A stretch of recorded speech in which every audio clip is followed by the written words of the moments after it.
12 দিনের রক্তক্ষয়ী সংঘাতের পর যুদ্ধবিরতি কার্যকর, অস্ত্রবিরতি লঙ্ঘনের অভিযোগ ইসরায়েলের, অস্বীকার করেছে ইরান। দুই পক্ষের আচরণে বিরক্তি প্রকাশ ট্রাম্পের। নুরুল হুদাকে হেনস্থায় দলের জড়িতদের বিরুদ্ধে ব্যবস্থা নেবে বিএনপি, কমেছে মব সহিংসতা, বললেন স্বরাষ্ট্র উপদেষ্টা। গাফিলতি পেলে পুলিশের বিরুদ্ধেও ব্যবস্থা। শেখ হাসিনার বিরুদ্ধে অভিযোগ গঠনের শুনানি 1 জুলাই, পলাতক থাকায় আইনজীবী নিয়োগ, আদালতে হাজির না হলে টিউলিপের অনুপস্থিতিতেই চলবে বিচার কাজ, বলছে দুদক। জামায়াতের নিবন্ধন ও দাঁড়িপাল্লা প্রতীক পুনর্বহাল করে ইসির প্রজ্ঞাপন, গণতন্ত্রের জন্য মাইলফলক সিদ্ধান্ত, বললেন নেতারা। আস্থা রাখতে চান সরকারের নিরপেক্ষতায়। এবং এনবিআরকে শক্তিশালী করতে একনেকে 1000 কোটি টাকার প্রকল্প অনুমোদন, দাবি না মানলে শনিবার থেকে কমপ্লিট শাটডাউনের হুঁশিয়ারি রাজস্ব বোর্ড কর্মীদের।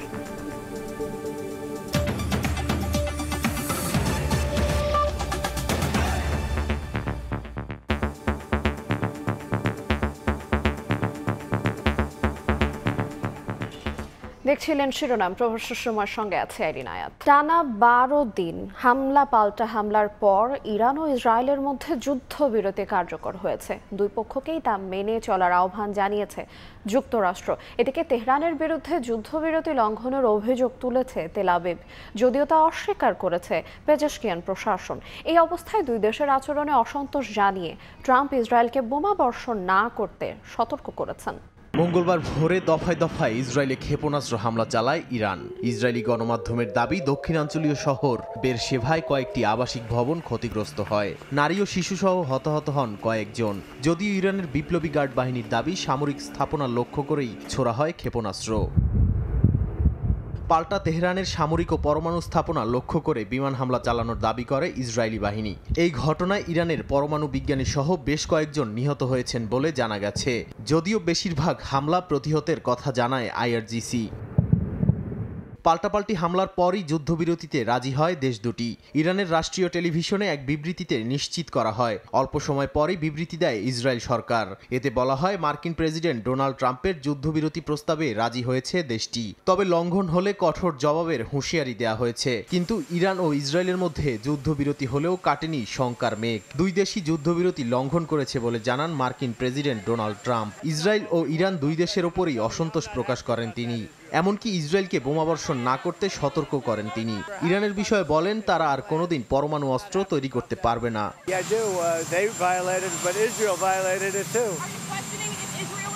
Israel, as soon as we made the deal, they came out and they dropped a load of bombs, the likes of which I've never seen before.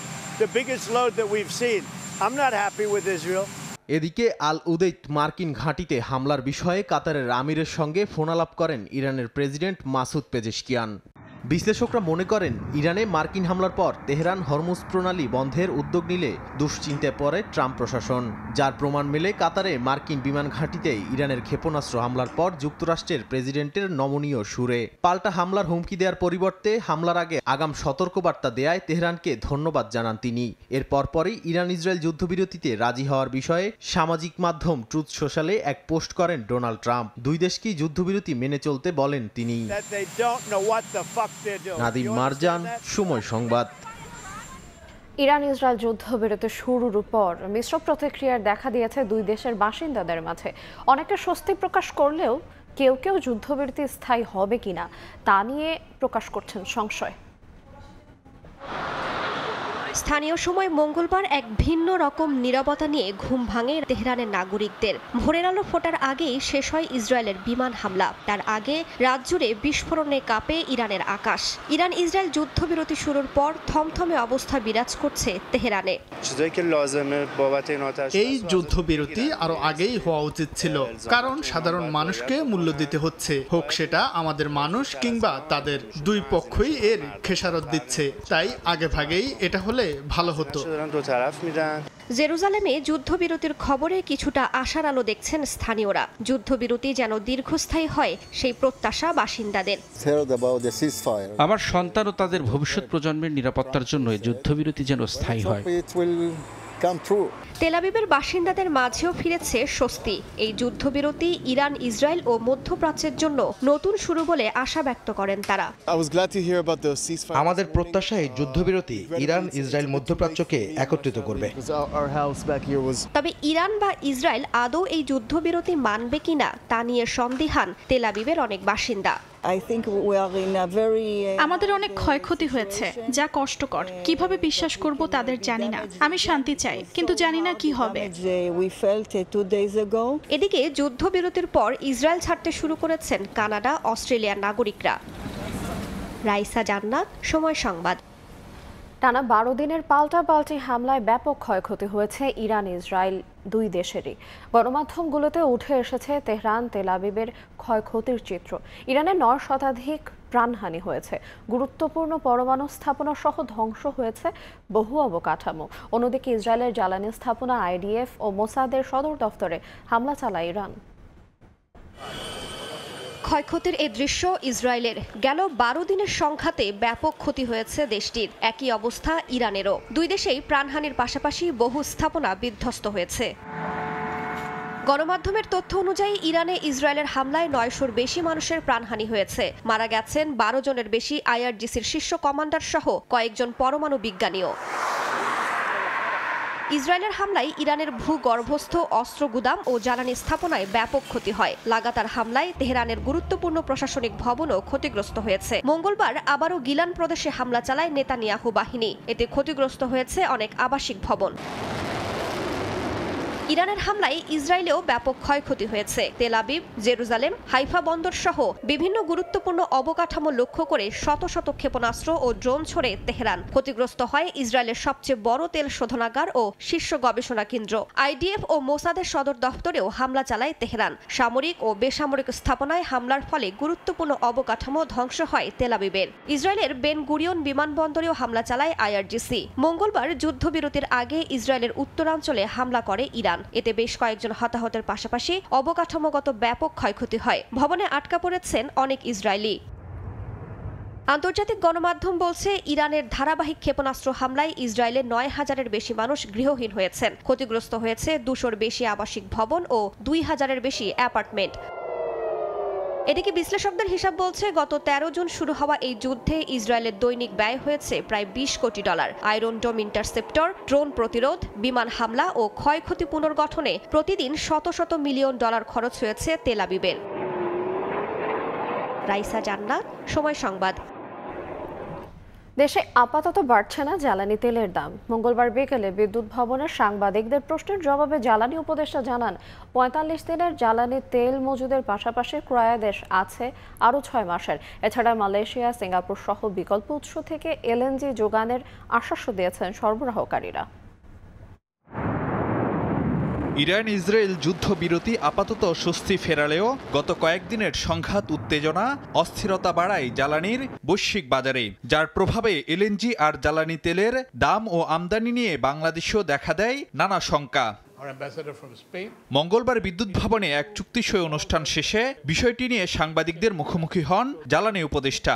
জানান, আপাতত দেশে বাড়ছে না জ্বালানি তেলের দাম। 45 দিনের মজুদ থাকার পাশাপাশি ক্রয়াদেশ আছে আরও 6 মাসের। নিশ্চয়তা আছে চাহিদা মাফিক এলএনজি সরবরাহেরও। বিপিসির যে প্রফিট, সেটা থেকে কিছুটা করবো আর কি, যদি হয়।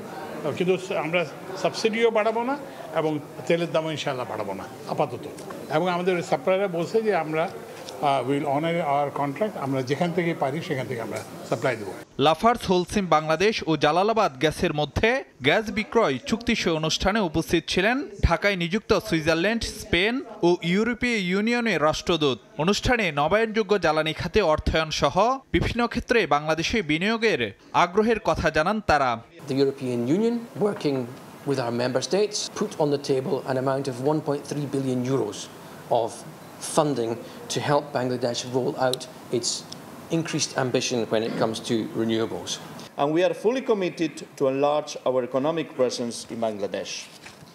In this context, we also applaud Bangladesh's ongoing efforts to attract FDI. অনুষ্ঠানে লাফার্জ হোলসিম বাংলাদেশ ও জালালাবাদ গ্যাসের মধ্যে 10 বছর মেয়াদী চুক্তি সই হয়। সে অনুযায়ী লাফার্জ হোলসিম বাংলাদেশকে দৈনিক 16 মিলিয়ন ঘনফুট হারে গ্যাস সরবরাহ করবে জালালাবাদ গ্যাস বিতরণ কোম্পানি। ফারুক ভিয়া, রবিন, সময় সংবাদ, ঢাকা। এবারে অন্য প্রসঙ্গ। সাবেক প্রধান নির্বাচন কমিশনার KM নুরুল হুদাকে লাঞ্ছিত করার ঘটনায় জড়িত কেউই ছাড় পাবে না বলে জানিয়েছেন স্বরাষ্ট্র উপদেষ্টা জাহাঙ্গীর আলম চৌধুরী। তবে আগের চেয়ে মব সহিংসতা কমেছে বলেও দাবি করেছেন তিনি। এদিকে কোনো ধরনের মব জাস্টিসকে প্রশ্রয় দেওয়া হবে না বলে জানিয়েছেন ডিএমপি কমিশনার শেখ মোহাম্মদ সাজ্জাদ আলী। কোনো পুলিশের সদস্যদের গাফিলতি পেলেও ব্যবস্থা নেওয়ার হুঁশিয়ারি দেন তিনি।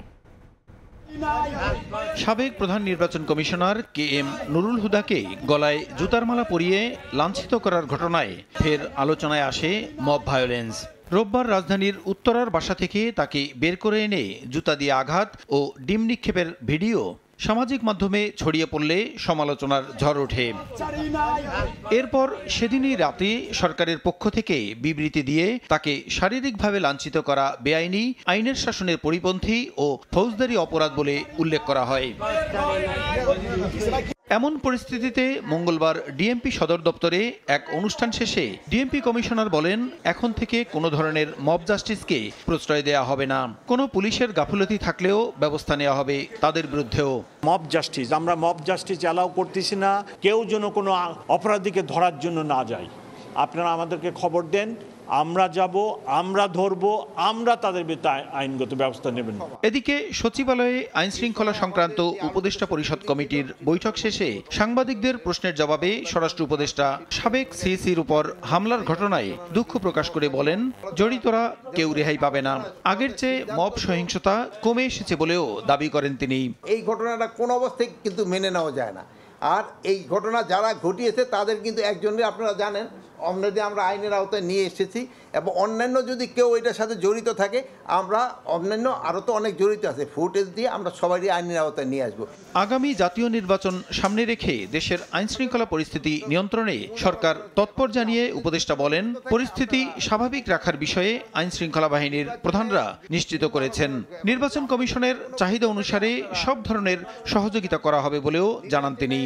নির্বাচনের ব্যাপারে আলোচনা হয়েছে আইন শৃঙ্খলা পরিস্থিতিটা যেন ভালো থাকে। সব বাহিনী প্রধানরা একটা এনশিওর করছে যে ওই সময় পরিস্থিতি ভালো থাকবে। নির্বাচনে আইন শৃঙ্খলা পরিস্থিতি ভালো থাকাটা শুধু আইন শৃঙ্খলা বাহিনীর উপরে নির্ভর করে না, যারা পার্টিসিপেট করে তাদের উপরেও কিন্তু নির্ভর করে। বর্তমানে পুলিশ সদস্যরা আগের চেয়ে আরও অনেক সক্রিয় এবং মানবিক বলেও জানান স্বরাষ্ট্র উপদেষ্টা। পুলিশের সক্ষমতা আমি বলবো আগের থেকে অনেক বেড়েছে। প্রসূন আশিস, সময় সংবাদ, ঢাকা। এদিকে সাবেক সিএসি নুরুল হুদাকে হেনস্থা করায় দলের জড়িতদের বিরুদ্ধে সাংগঠনিক ব্যবস্থা নেওয়ার ঘোষণা দিয়েছেন বিএনপি নেতারা। মব ভায়োলেন্সের বিচার করতে প্রধান উপদেষ্টার প্রতি আহ্বান জানিয়েছেন তারা। মঙ্গলবার দুপুরে ব্রাহ্মণবাড়িয়া জেলার নেতাকর্মীদের নিয়ে বিএনপির প্রতিষ্ঠাতা জিয়াউর রহমানের সমাধিতে শ্রদ্ধা নিবেদন করেন দলের সিনিয়র যুগ্ম মহাসচিব রুহুল কবির রিজভী।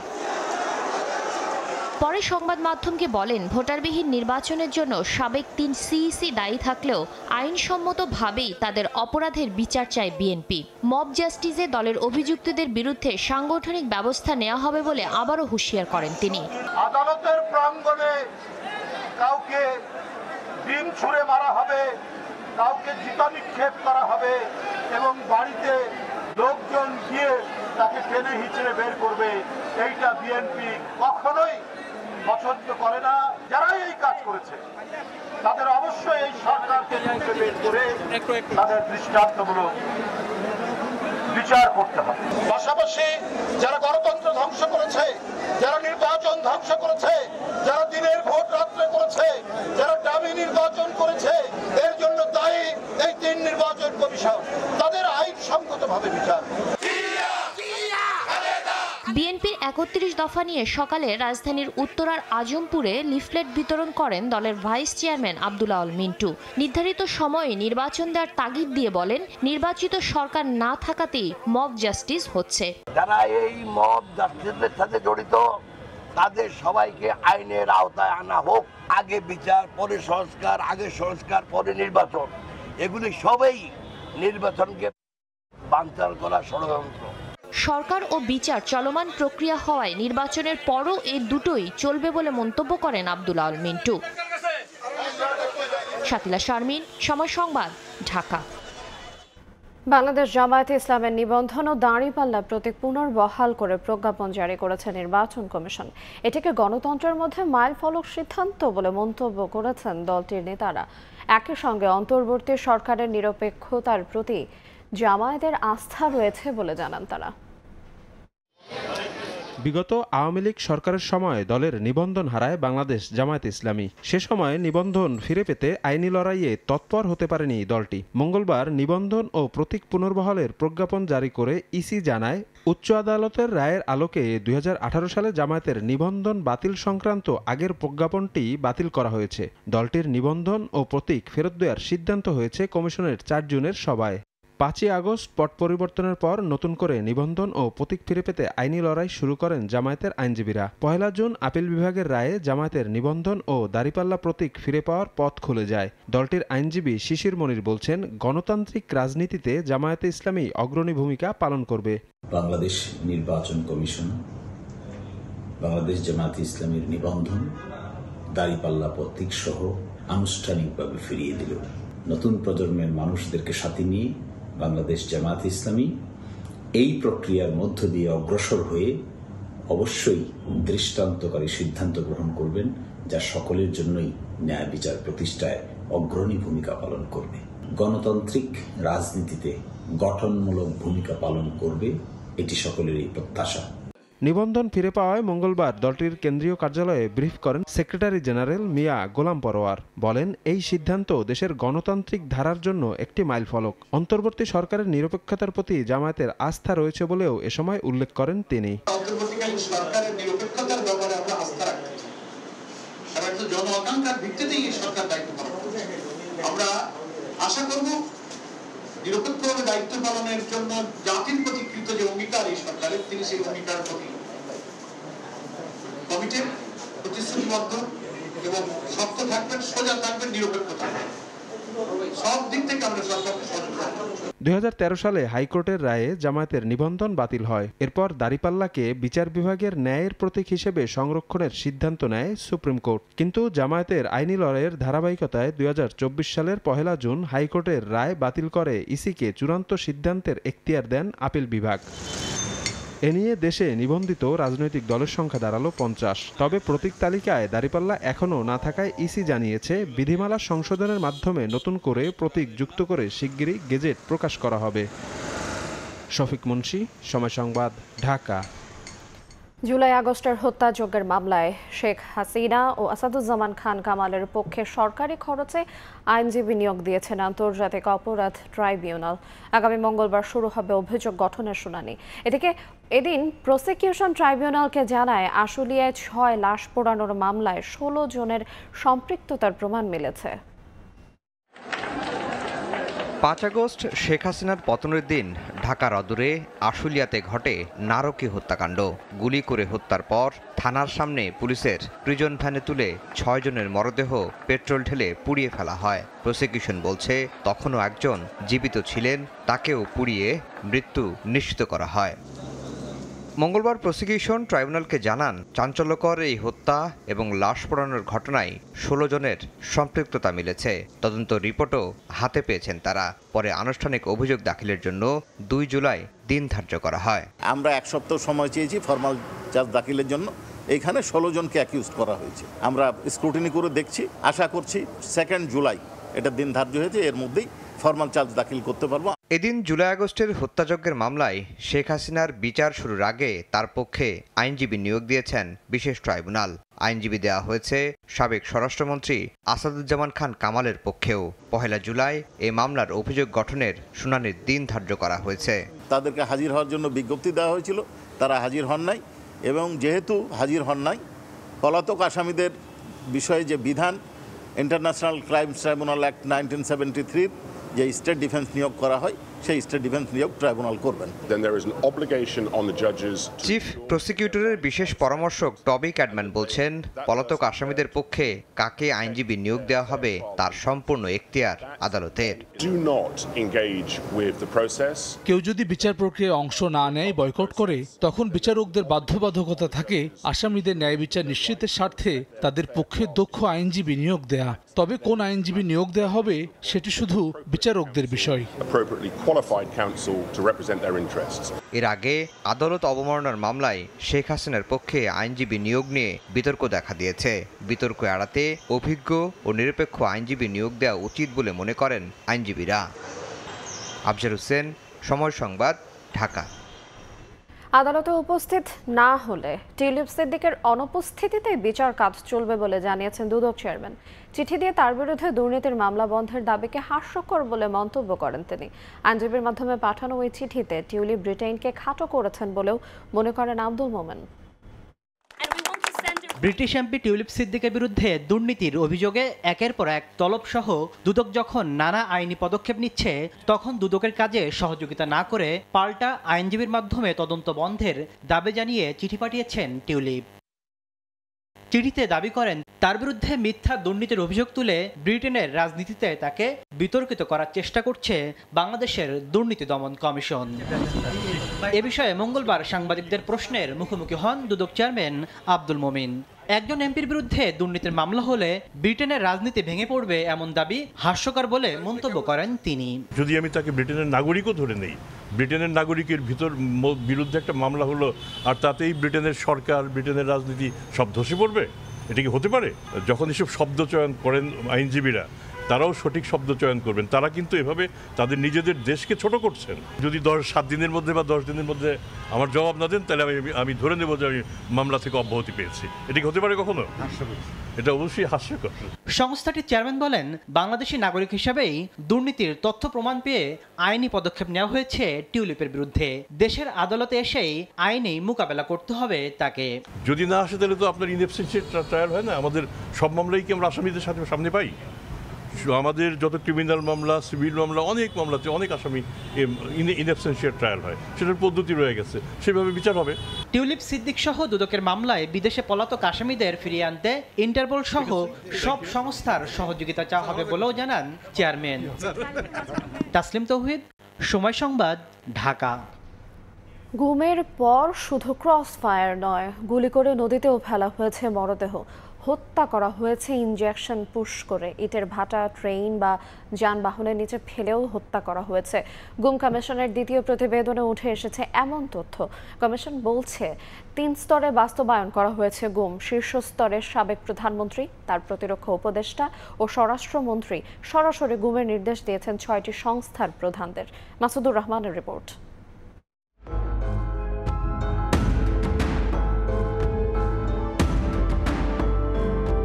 আওয়ামী লীগ শাসনের 15 বছরে দেশে সংগঠিত গুম নিয়ে দ্বিতীয় অন্তর্বর্তী প্রতিবেদনের চ্যাপ্টার 6-এ নিরাপত্তা বাহিনীর ভেতরে যন্ত্রণা, দ্বন্দ্ব, মতবিরোধকে তুলে ধরেছে কমিশন।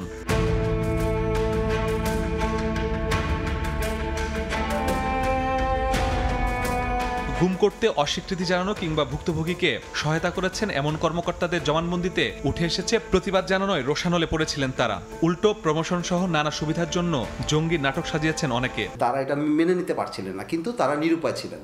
তাদেরকে বাধ্য করা হতো এবং বাধ্য হয়েছেন কারণ হচ্ছে তাদের চাকরির ব্যাপার আছে, তাদের জীবনের নিরাপত্তা আছে, পারিবারিক নিরাপত্তার বিষয়গুলো ছিল, সবই জড়িত। সাকসেসফুল অপারেশন তাদের ভাষায় মেরে ফেলেছে এবং সাকসেসফুলি এটা অপারেশনটা কন্ডাক্ট করতে পেরেছে, তখন ওই টিমের মধ্যে টাকাটা বন্টন হতো। তদন্ত কমিশন জানতে পারে ইনজেকশন পুশ করেও হত্যা করা হয়েছে গুমের শিকারদের। পরে মরদেহ গায়েব করতে জ্বালিয়ে দেওয়া হয়েছে ইটভাটায়, ট্রেন ও বাসের নিচেও ফেলে সাজানো হয়েছে দুর্ঘটনার নাটক। ইনজেকশন পুশ করে অজ্ঞান করে মেরে ফেলা, তারপরে নদীতে ফেলে দেওয়া, পেট কেটে সিমেন্টের বস্তা ঢুকিয়ে তারপরে যেটা লাশ ভেসে না ওঠে, ইটের ভাটায় ফেলে দেওয়া, ওটা কোনো ট্রেস যাতে না পাওয়া যায়, আগেই মেরে ফেলতো, চিহ্নিত না করতে পারে, সেই জন্য তারা ট্রেন লাইনে রাখতো। কমিশনের প্রতিবেদনে বলা হয়েছে, গুম নিয়ে বাহিনীর মধ্যে অনেকের অস্বস্তি থাকলেও কেউ কথা বলার সাহস করতে পারেনি, কারণ 3 স্তরে গুম বাস্তবায়নের শীর্ষে ছিলেন প্রধানমন্ত্রী, তার প্রতিরক্ষা উপদেষ্টা ও স্বরাষ্ট্রমন্ত্রী, 2য় স্তরে গোয়েন্দা বাহিনীর প্রধানরা, আর 3য় স্তরে বাহিনীর বিভিন্ন ইউনিটের দায়িত্বরতরা। প্রধানমন্ত্রী, প্রধানমন্ত্রীর যিনি নিরাপত্তা উপদেষ্টা ছিলেন, সেখান থেকে নানান রকম নির্দেশ আসত। এবং এরপর হচ্ছে কমান্ড স্ট্রাকচারের যে সর্বোচ্চ পর্যায়ে, যদি আমরা র্যাব ধরি, র্যাবের ডিজি, এডিজি, অপস, ডিজিএফআই এর ক্ষেত্রে যদি ধরি তাহলে ডিজিএফআই এর ডিজি, সিটিআইবি ডাইরেক্টর, এইভাবে স্ট্রাকচারটা সাজানো হয়েছে। নিরাপত্তা বিশ্লেষক বলছেন, গুমের সংস্কৃতি চিরতরে বন্ধে যথোপযুক্ত ব্যবস্থা নিতে হবে। গুম কমিশন আমি যতটুকু শুনেছি জেনেছি তারা ভালো কাজ করতেছে, বেশ ভালো কাজ করতেছে। আমি তাদেরকে ধন্যবাদ জানাই এবং তারা আরও ভিতরে যাওয়া উচিত। এই জঘন্য কাজ যেন আর পুনরাবৃত্তি যেন না হয়। প্রতিবেদনে আরো বলা হয়েছে, এখনো আগের মতোই দায়মুক্তি সংস্কৃতি ও পূর্ববর্তী কাঠামো বহাল রয়েছে, যা তদন্তে বাধা তৈরি করছে। মাসুদুর রহমান, সময় সংবাদ, ঢাকা।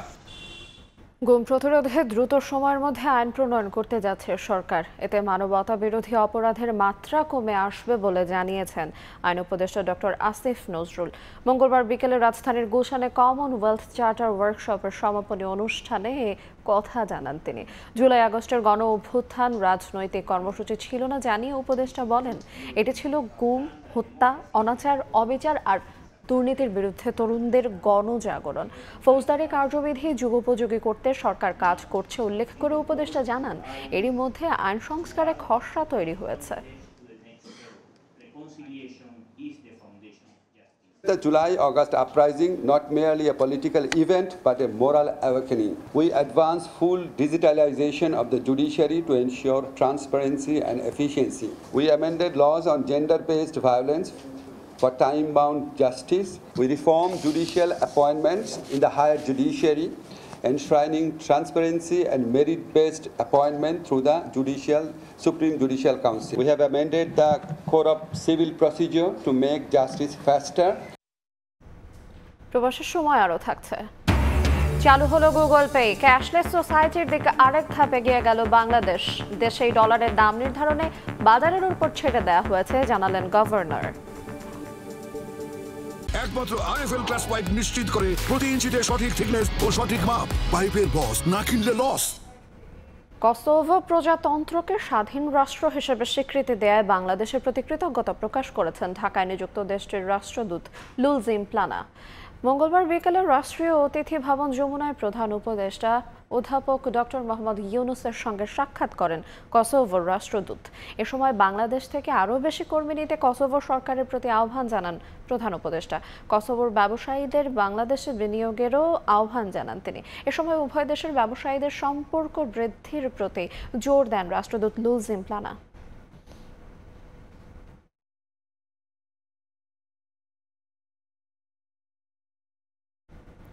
পহেলা জুলাই থেকে 5 আগস্ট পর্যন্ত জুলাই স্মৃতি উদযাপনের সিদ্ধান্ত নিয়েছে অন্তর্বর্তী সরকার। মঙ্গলবার এক সরকারি ঘোষণায় এ কথা জানানো হয়। পহেলা জুলাই মসজিদ, মন্দির, প্যাগোডা ও গির্জা সহ অন্যান্য উপাসনালয়ে শহীদদের স্মরণে দোয়া প্রার্থনা হবে। একই সঙ্গে খুনিদের বিচারের দাবিতে গণস্বাক্ষর কর্মসূচির সূচনা সহ নানা কর্মসূচি পালন করা হবে। গত 19 জুন সংস্কৃতি বিষয়ক উপদেষ্টা মোস্তফা সরওয়ার ফারুকী জানান, গণ অভ্যুত্থানকে স্মরণ করতে পহেলা জুলাই থেকে কর্মসূচি শুরু হবে।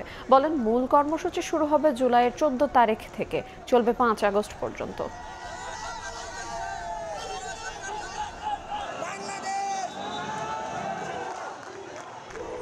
দেখছেন প্রবাসের সময়, সঙ্গেই থাকুন।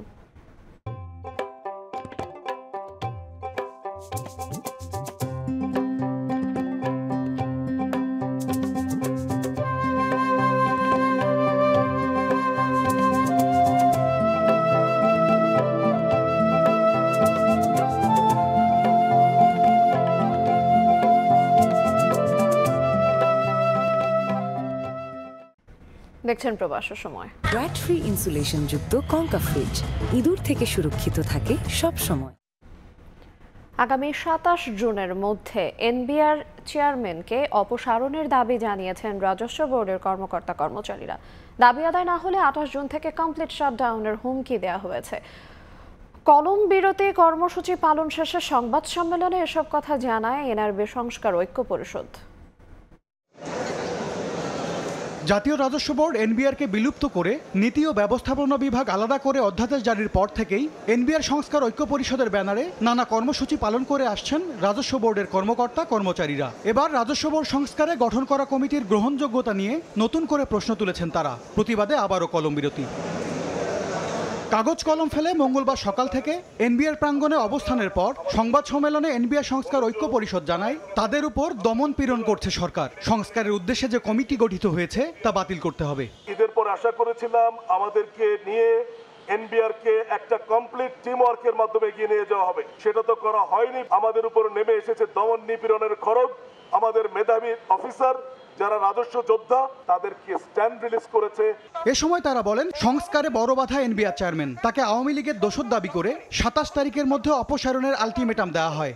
এনবিআরের বর্তমান চেয়ারম্যানকে আগামী 27 জুন 2025 খ্রিস্টাব্দ তারিখের মধ্যে অপসারণ না করা হলে আগামী 28 জুন 2025 খ্রিস্টাব্দ তারিখ থেকে কর, কাস্টমস ও ভ্যাট বিভাগের সকল দপ্তরে লাগাতার কমপ্লিট শাটডাউন চলবে। সংবাদ সম্মেলনে জানানো হয় বুধ এবং বৃহস্পতিবার ঢাকা ও ঢাকার বাইরে সকল শুল্ক, কর ও ভ্যাট অফিসে 12টা থেকে 5টা পর্যন্ত কলম বিরতি ও অবস্থান কর্মসূচি পালন করা হবে। তবে আওতামুক্ত থাকবে আন্তর্জাতিক যাত্রী সেবা ও রপ্তানি কার্যক্রম। আগামী 25-26 জুন দুপুর 12টা থেকে বিকাল 5টা পর্যন্ত। এমএস আরিফিন, সময় সংবাদ, ঢাকা। রাজস্ব বাড়ানোর লক্ষ্যে এনবিআরকে শক্তিশালী করতে 1009 কোটি টাকার নতুন প্রকল্পের অনুমোদন দিয়েছে জাতীয় অর্থনৈতিক পরিষদের নির্বাহী কমিটি একনেক। প্রধান উপদেষ্টা ডক্টর মোহাম্মদ ইউনূসের সভাপতিত্বে এনইসি সম্মেলন কক্ষে অনুষ্ঠিত হয় চলতি অর্থ বছরের শেষ একনেক সভা। এই সভায় 8,974 কোটি টাকা ব্যয়ে মোট 17টি প্রকল্পের অনুমোদন দেওয়া হয়েছে। এর মধ্যে সরকারি অর্থায়নে 3,180 কোটি টাকা, প্রকল্প ঋণ 5,563 কোটি টাকা এবং সংস্থার নিজস্ব অর্থায়নে 230 কোটি টাকা। উল্লেখযোগ্য প্রকল্পের মধ্যে রয়েছে সারসংক্ষেপ ও বিতরণ সুবিধার জন্য 13টি জেলায় গুদাম নির্মাণে 3য় সংশোধনী প্রকল্প। বাংলাদেশে চালু হলো online payment platform Google Pay. Mobile phone ব্যবহার করে দেশে বিদেশে লেনদেন, বিল পরিশোধ সহ প্রবাসীদের রেমিটেন্সও আসবে এই মাধ্যমেই। মঙ্গলবার সকালে রাজধানীর একটি হোটেলে গুগল পের উদ্বোধন করেন গভর্নর আহসান এইচ মনসুর। জানান ক্যাশলেস সোসাইটি গঠনে আরেক ধাপ এগিয়ে গেল বাংলাদেশ। অনলাইন পেমেন্ট সিস্টেমে যুগান্তকারী পরিবর্তনের পথে যাচ্ছে বাংলাদেশ। চালু হলো গুগলের ডিজিটাল ওয়ালেট ও online payment platform Google Pay. Mobile ফোনের সাহায্যে এই মাধ্যম ব্যবহার করে দেশে বিদেশে লেনদেনের পাশাপাশি রেমিটেন্স গ্রহণের সুবিধাও মিলবে। উপকৃত হবেন ফ্রিল্যান্সাররা। মঙ্গলবার সকালে রাজধানীর একটি হোটেলে এই সেবার উদ্বোধন করেন বাংলাদেশ ব্যাংকের গভর্নর আহসান এইচ মনসুর। তিনি জানান, এই সেবা চালুর মাধ্যমে দেশ ক্যাশলেস সোসাইটির দিকে আরও এক ধাপ এগিয়ে গেল, পাশাপাশি পেল বিদেশি বিনিয়োগও। দেশি এবং বিদেশি উদ্যোক্তাদের বিচরণের ক্ষেত্র এখানে আমি মনে করি না যে বিদেশি আসলে আমাদের টাকা নিয়ে চলে যাবে, এটা এই ধারণাটা ভুল। এখানে যে জিনিসটা আসে সেটা হচ্ছে technology, management, inflow of resources and we can learn from. প্রধান অতিথির বক্তব্যে তিনি জানান, ব্যাংক খাতে সুশাসন ফিরিয়ে আনতে একীভূতকরণের কাজ চলমান। সামষ্টিক অর্থনৈতিক স্থিতিশীলতার কথা তুলে ধরে বলেন, লক্ষ্য পূরণে মুদ্রা বিনিময় হার বাজারের উপর ছেড়ে দেওয়া হয়েছে। আমাদের এক্সচেঞ্জ রেটটাকে বাজারের উপর ছেড়ে দিতে, যেটা আইএমএফ চাচ্ছিল। আমাদের লক্ষ্য একই, বাজার ভিত্তিক এক্সচেঞ্জ রেট হবে। আমাদের টাকা কখনোই যেন অবমূল্যায়িত, মানে কোনো প্রকৃত কারণ ছাড়া অবমূল্যায়িত, স্পেকুলেটিভ প্রেশারে। আমি যেটা আগেও বলেছি, এখনো বলি যে দুবাইয়ের থেকে আমাদের টাকার মান নির্ণয় হবে। এ সময় তিনি আরও জানান, বাজেটে 6.5% মূল্যস্ফীতি নির্ধারণ করা হলেও 5% নামিয়ে আনার লক্ষ্য নিয়ে কাজ করছে কেন্দ্রীয় ব্যাংক। আনস্টেবল এনভায়রনমেন্টে আন্ডার প্রেশার কখনোই বাজারের উপর ছেড়ে দিতে পারে। সাইফুল ইসলাম, সময় সংবাদ, ঢাকা। বাংলাদেশ অলিম্পিক অ্যাসোসিয়েশনের সভাপতি ও সেনাবাহিনীর প্রধান জেনারেল ওয়াকারুজ্জামানের সভাপতিত্বে বিওএর কার্যনির্বাহী কমিটির সভা অনুষ্ঠিত হয়েছে। মঙ্গলবার ঢাকা সেনানিবাসের আর্মি মাল্টিপারপাস কমপ্লেক্সে এই সভা অনুষ্ঠিত হয়। সভার মূল কার্যক্রম শুরুর আগে গত বছরের 23 এপ্রিল হতে চলতি বছরের 23 জুন পর্যন্ত পরলোকগত ক্রীড়া সংগঠন, ক্রীড়াবিদ এবং ক্রীড়া পরিবারের সদস্যদের আত্মার শান্তি কামনা করে 1 মিনিট নীরবতা পালন করা হয়। এরপর সভাপতি বিও এর সার্বিক কার্যক্রমে সহযোগিতার জন্য সকল ফেডারেশন, যুব ও ক্রীড়া মন্ত্রণালয় ও বাংলাদেশ সেনাবাহিনী সহ সংশ্লিষ্ট সকলের প্রতি কৃতজ্ঞতা প্রকাশ করেন। নগর ভবনে কর্মচারীদের ওপর হামলা সংঘর্ষের ঘটনায় স্থানীয় সরকার উপদেষ্টার যোগ সাজশ রয়েছে বলে অভিযোগ করেছেন বিএনপি নেতা ইশরাক হোসেন। ঢাকা দক্ষিণ সিটি কর্পোরেশনের কর্মচারীদের দুই পক্ষের সংঘর্ষে আহতদের দেখতে গিয়ে কথা বলেন তিনি। ইশরাকের দাবি, মেয়রের দায়িত্ব বুঝিয়ে দেওয়ার আন্দোলন ও বিএনপিকে বিতর্কিত করতেই নগর ভবনে কর্মচারীদের ওপর হামলা করা হয়। এতে নেতৃত্ব দেয়া রুবেল ও আরিফের সঙ্গে স্থানীয় সরকার উপদেষ্টার সম্পর্ক রয়েছে বলে অভিযোগ তার। এ সময় দ্রুত দোষীদের গ্রেফতার করে বিচারের মুখোমুখি করার দাবিও জানান তিনি। এর আগে দুপুরে ঢাকা দক্ষিণ সিটি কর্পোরেশনের নগর ভবনে কর্মচারীদের দুই পক্ষের সংঘর্ষের ঘটনা ঘটে। এতে আহত হন 9 জন।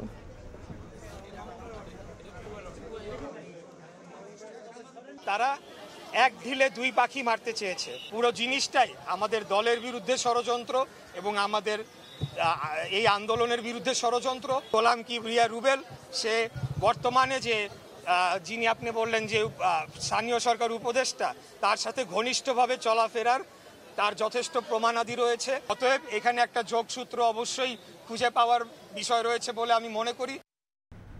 দেখছেন প্রবাসের সময়। মনের মতো ডিজাইন আর stylish collection, Regal furniture, furnish your dream. Corona ভাইরাসে ধীরে ধীরে বাড়ছে মৃত্যুর সংখ্যা, তবে নতুন ভ্যারিয়েন্ট ওমিক্রন নিয়ে খুব বেশি আতঙ্কিত হওয়ার কিছু নেই বলছেন চিকিৎসক। সর্বোচ্চ সচেতনতা মেনে চলার পরামর্শ তাদের। বিস্তারিত শাহিন আলমের রিপোর্টে। কোভিডের 4 ডোজ টিকা নিয়েও আক্রান্ত হয়ে হাসপাতালে এসেছেন 60 আব্দুল হক। তিনি বলেন, টাঙ্গাইল থেকে প্রথমে পায়ের চিকিৎসা করাতে এসেছিলেন, পরে জানতে পারেন তিনি করোনা আক্রান্ত। অপারেশন যেদিন করবে সেদিন হঠাৎ করে আমাকে রিলিজ করে দিল, বললো যে আপনি কোভিড আক্রান্ত। আমি বললাম, কীভাবে কোভিড আক্রান্ত? আমার তো কোনো শ্বাসকষ্ট নেই।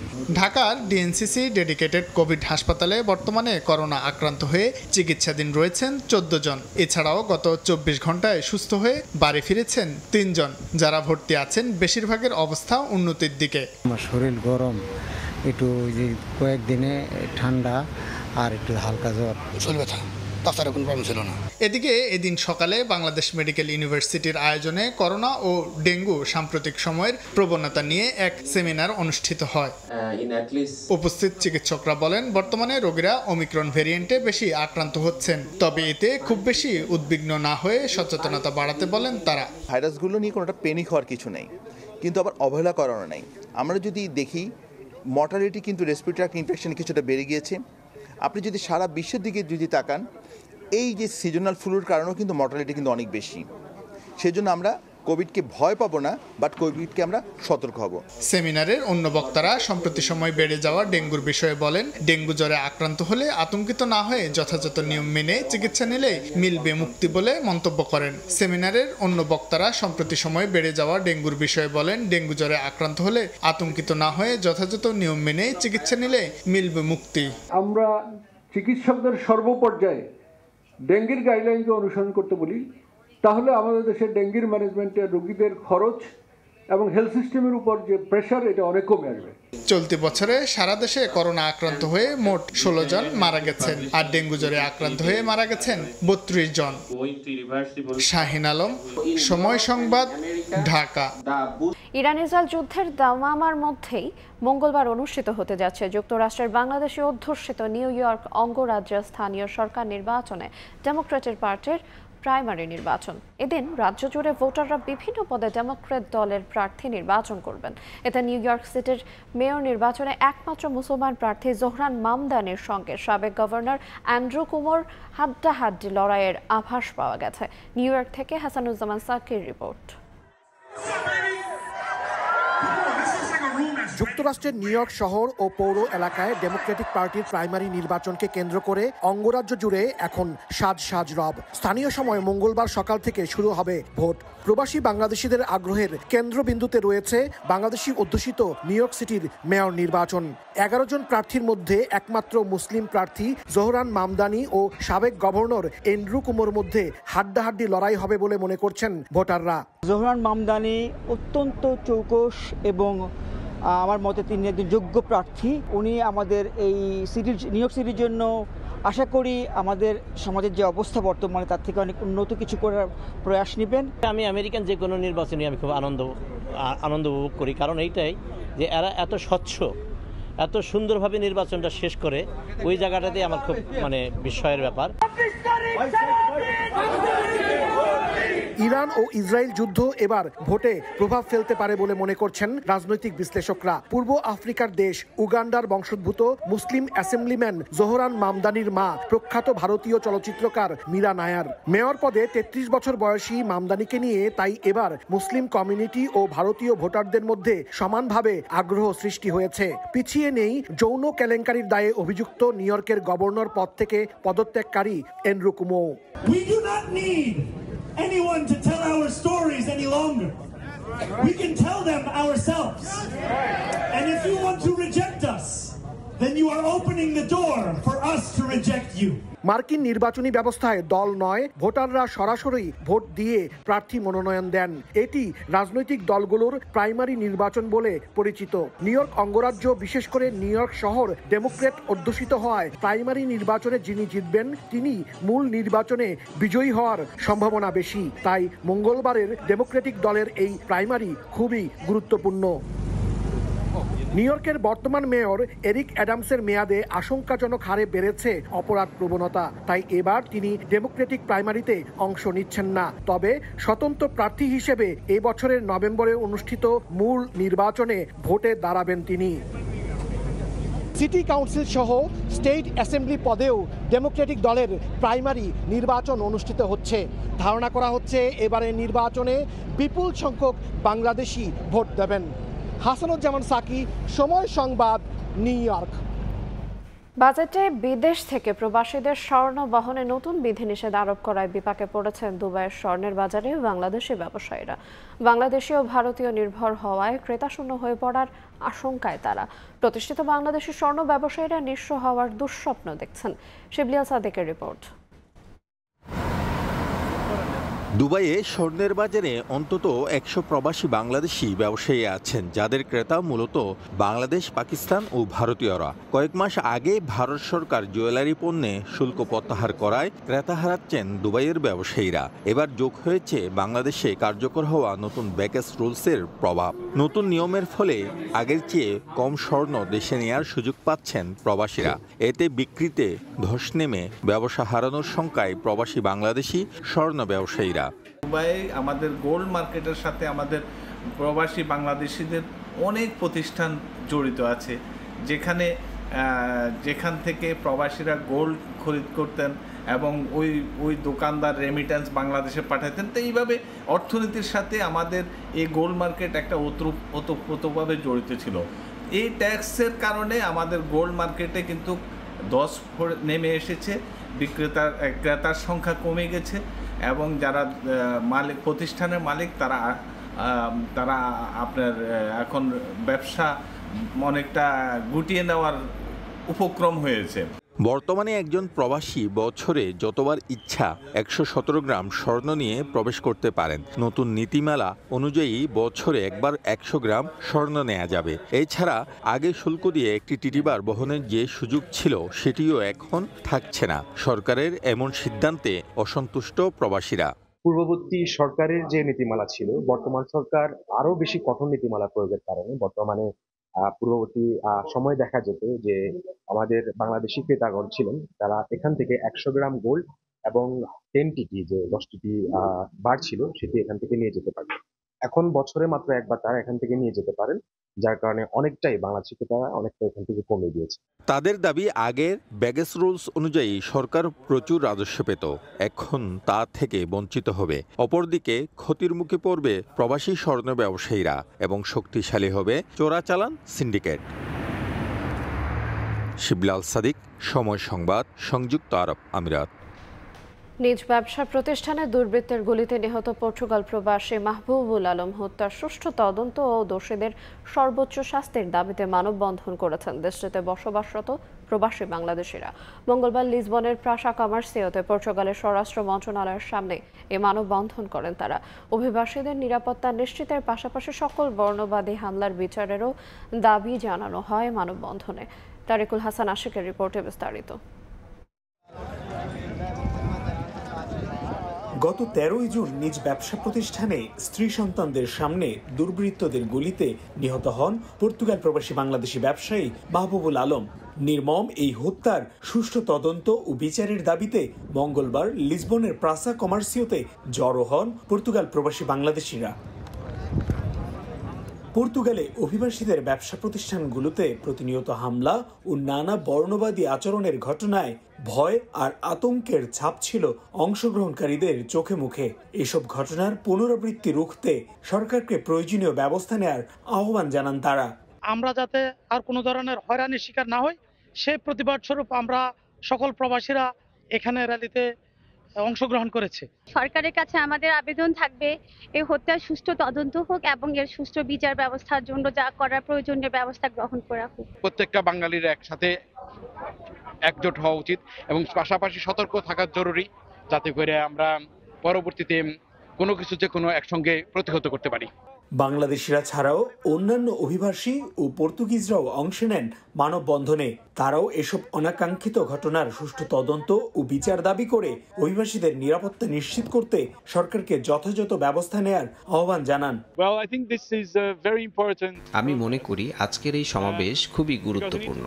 পর্তুগালে বর্ণবাদী আচরণ ও অভিবাসীদের উপর হামলার ঘটনা বেড়েই চলেছে।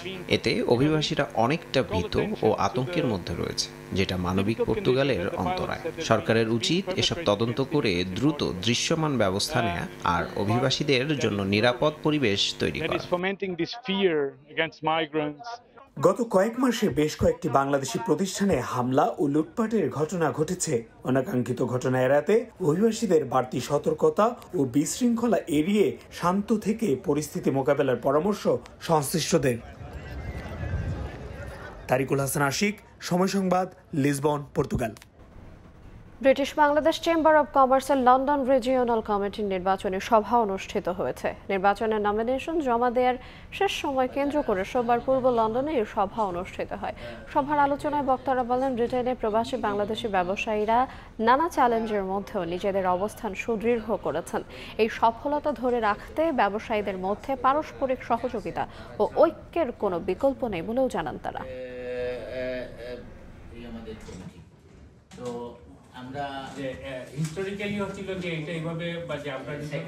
শ্রীলঙ্কা বাংলাদেশ টেস্ট সিরিজের খবর। গলের আত্মবিশ্বাস পুঁজি করে জয়ের লক্ষ্য নিয়ে কলম্বো টেস্ট খেলতে নামবে বাংলাদেশ। হাতে ব্যথা পেলেও পুরোপুরি ফিট অধিনায়ক নাজমুল হাসান শান্ত, জানিয়েছেন কোচ ফিল সিমন্স। মিরাজের অসুস্থতা অপশন বাড়িয়েছে একাদশ নির্বাচনে। কয়জন পেসার নিয়ে নামবে বাংলাদেশ সেই প্রশ্নে রহস্য রাখলেন টাইগার কোচ। অন্যদিকে কলম্বোতে জয় চায় শ্রীলঙ্কাও। স্পিনারদের ওপর আস্থা রাখছেন লঙ্কান অধিনায়ক ধনঞ্জয় ডি সিলভা। ম্যাচ শুরু হবে বুধবার সকাল 10:30টায়। কলম্বো থেকে তারেক হাসান শিমুলের ম্যাচ প্রিভিউ। গলের সুখস্মৃতি নিয়ে কলম্বোতে মাঠে নামবে টিম টাইগার্স। সিংহলী স্পোর্টস ক্লাব মাঠে এবার লক্ষ্যটা জয়ের। শঙ্কা জেগেছিল অধিনায়ক নাজমুল শান্তকে নিয়ে। হাতে চোট পাওয়ায় কলম্বোর প্রথম অনুশীলন সেশন কাটিয়েছিলেন বিশ্রামে। তবে টাইগার অধিনায়ক মাঠে নামতে প্রস্তুত। অধিনায়ক সুস্থ আছে, সে খেলার জন্য পুরো ফিট। আমরা জয়ের জন্য মাঠে নামব, তবে কাজটা সহজ হবে না। চিন্তার কারণ হতে পারে সাদমান ইসলামের চোখের নিচে ব্যথা পাওয়া। মেহেদী হাসান মিরাজ আগেই ফিরেছেন অনুশীলনে, কলম্বো টেস্টের একাদশে হয়তো দেখা যাবে তাকে। দেখুন, মিরাজ টেস্ট অলরাউন্ডার র্যাঙ্কিংয়ে 2 নম্বরে আছে। সে থাকা মানে 2 দিক থেকেই সুবিধা পাওয়া, আর উইকেট বিবেচনা করেই একাদশ সাজাবো। পেসার কয়জন খেলবে তা এখনো আমরা নির্ধারণ করিনি। লঙ্কানদের বিপক্ষে টেস্ট জয়ের স্মৃতি বলতে এই কলম্বোতে পিসারা ওভালে ১৭তম টেস্টে একমাত্র জয়ের দেখা পেয়েছিল, তাই স্বাগতিকরাই থাকবে এগিয়ে। কলম্বোতে জয়ের জন্যই মাঠে নামবো। আমরা প্রতিপক্ষের 20টি উইকেটই তুলে নিতে চাই। আমাদের স্পিনারদের সেই সক্ষমতা আছে। এই মাঠে উইকেট সংগ্রাহকের তালিকায় সবার উপরে লঙ্কান গ্রেট মুত্তিয়া মুরলীধরন। তাই কিনা নাইম হাসানকে নিয়ে বিশেষ প্র্যাকটিস করলেন বোলিং কোচ শন টেট। ব্যাটসম্যানরা গলে যেই পারফরমেন্স দেখিয়েছে সেটাই এখন প্রত্যাশা কলম্বোতে। তারেক হাসান শিমুল, সময় সংবাদ, শ্রীলঙ্কা। এই পর্যায়ে শীর্ষ সংবাদগুলো জানিয়ে দেব আর একবার। 12 দিনের রক্তক্ষয়ী সংঘাতের পর যুদ্ধবিরতি কার্যকর, অস্ত্রবিরতি লঙ্ঘনের অভিযোগ ইসরায়েলের, অস্বীকার করেছে ইরান। দুই পক্ষের আচরণে বিরক্তি প্রকাশ ট্রাম্পের।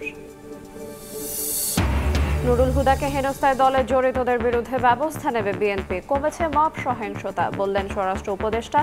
গাফিলতি পেলে পুলিশের বিরুদ্ধেও নেওয়া হবে ব্যবস্থা। এবং জামায়াতের নিবন্ধন ও দাঁড়িপাল্লা প্রতীক পুনর্বহাল করে ইসির প্রজ্ঞাপন, গণতন্ত্রের জন্য মাইল ফলক সিদ্ধান্ত, বললেন নেতারা। আস্থা রাখতে চান সরকারের নিরপেক্ষতায়।